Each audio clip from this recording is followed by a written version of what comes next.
came, and when he saw him, fell at his feet and begged him repeatedly, "My little daughter is at the point of death. Come, lay your hands on her, so that she may be made well and live." So he went with him.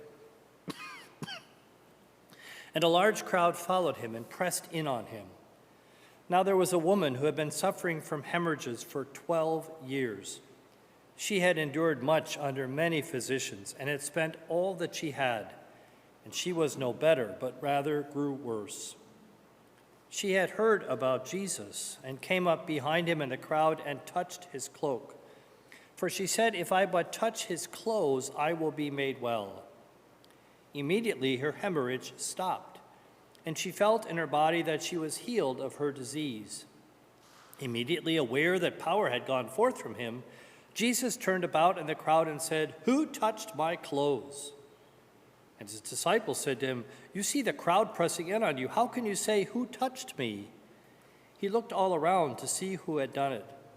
But the woman, knowing what had happened to her, came in fear and trembling, fell down before him, and told him the whole truth.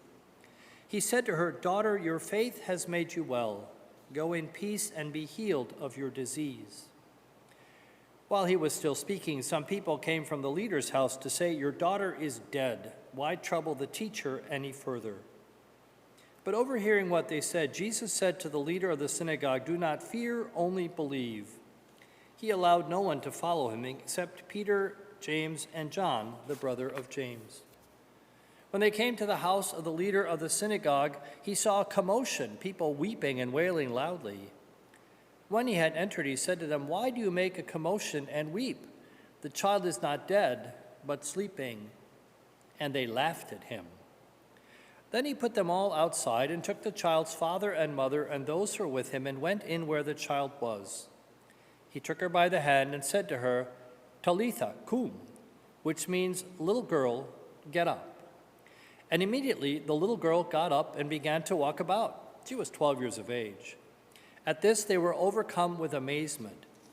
He strictly ordered them that no one should know this and told them to give her something to eat.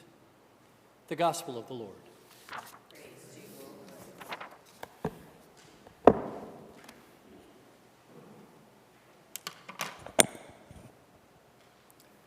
Desperate times call for desperate measures.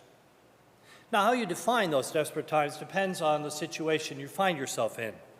We may not always agree at somebody's situation, but what we do know is that when people feel themselves caught in a corner, stuck somewhere, somehow unable to figure out some rational way of operating, they might do things that we find a bit crazy. People always get angry because the protesters on the street are really, really irritating. But what one has to say is, why are they on the street? What is it that has driven them to that approach to resolving their problems? What is it that sends people doing crazy things, rummaging through the streets and pillaging or wandering through the Capitol building, trying to overturn elections? What desperation must be at stake for them to go that far, doing something that if you were to ask them a year or two before, they would never consider?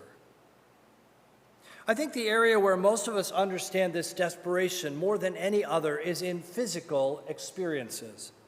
When we feel like our health is at stake, when we're not quite sure how to resolve it. Now, our desperation may show up differently, right?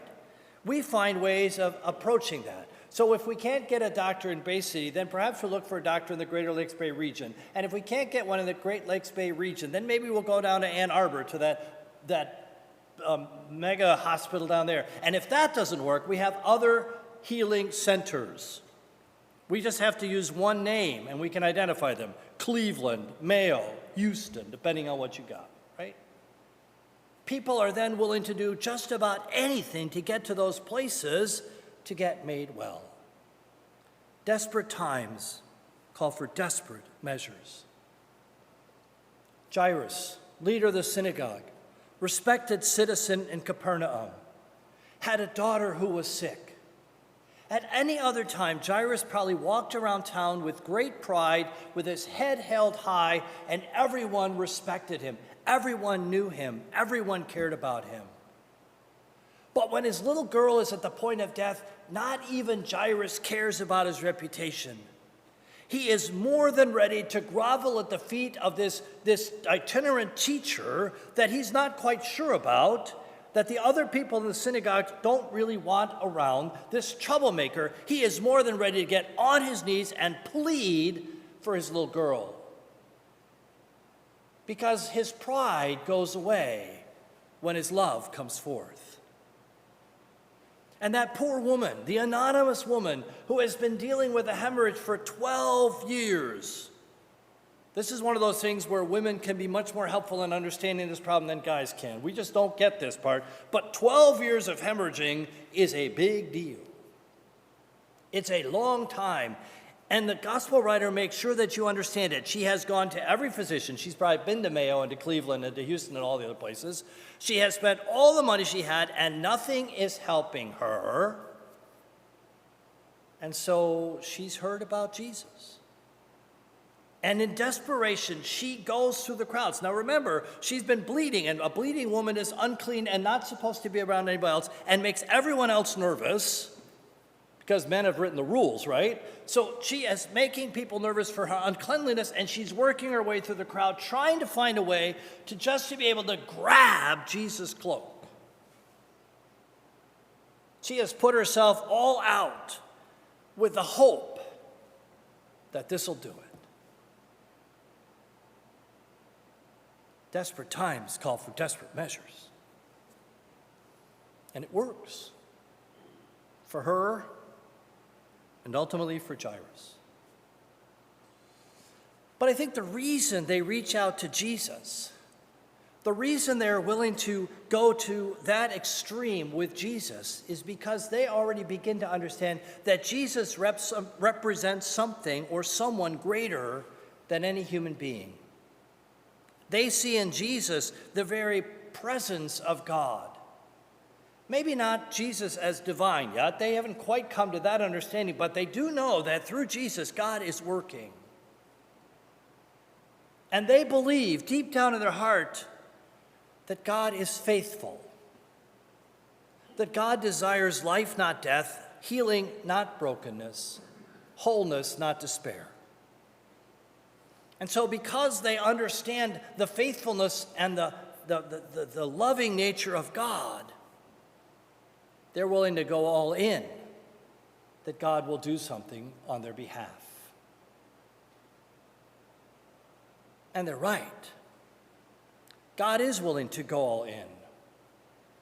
For even God knows that desperate times call for desperate measures. And when the world is broken and cannot heal itself, God has to enter our story in human form. Has to put himself, God's self, in the midst of our situation, not knowing how we will respond to God's presence among us. And ultimately, God is willing to go so far as to offer his very own life for the sake of that broken world. It's quite the play that God makes to save humanity, to restore us to our rightful place, to bring healing not just for physical, but for the whole of us, to make us right, to make us full.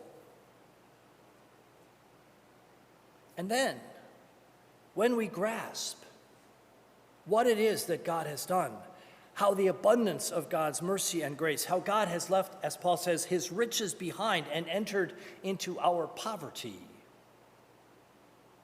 When we grasp the marvel of God's action on our behalf, then perhaps, as Paul suggests to the Corinthians, we can become the measure of grace for desperate people. Then we can be the generous ones who have recognized someone else's need. Then we can be the ones who work together for the restoration of the world, for justice for the oppressed, for openness to those who find themselves despairing. We become the agents of God's faithfulness, the bringers of mercy and grace. We become the answers for desperate people in desperate times. Perhaps we bring healing to those in need. Perhaps